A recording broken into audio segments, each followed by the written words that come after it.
үмітсіз болма. Үмітсіз болма. Үмітсіз біздің дінімізде жоқ. Үмітсіз шайтанда. Ишин кішіне жүрішпей атса, Құдайым саңа жақындатқанды қалап атыр.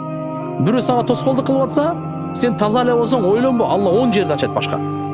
Bir жер тосылды, 10 жер ачылат саңа. Сен адам главный сен Алла менен болгон чынчылдыгың керек. Алла менен болгон сенинче байланышың керек. Аллага болгон үмүтүң, коркуң, Алла Таалага туура жакшы күмөндө бол. Мен канча иш баштадым, жүрүшпөй калды анда-мында. Ничего такого? Сөзсүз жүрүшөт. Просто Алла Таалам сени сынап атат, өзүнө жакындатыш үчүн.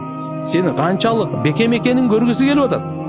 Канчалык мээнетке, канчалык Аллага болгон үмүтүңдү арттырып, ошону көргүсү келип атат Алла Таала. Так что иншалла мына Рамазан айы бардык жакшылыктардын башаты. Ниет кылып ошондой ушул жерден жакшы проекттерди ниет кылыш керек. Мен үй саламын, элдерге машалла пайдам жетсин. Мен тамак жасайм, элдерге пайда жетсин. Мен элдердин ден соолугун карайм, элге пайда жетсин. Мисалы Максат устазды чакырам. Кандай? Пайда бар, проблема жок. Шүкүр устазды чакырам. Ушундай ниет кой. Жакшы ниет кылгыла. Кудай кааласа иншалла Рамазан айдагы ниет вообще башка. Бул сверхскоростной болчу.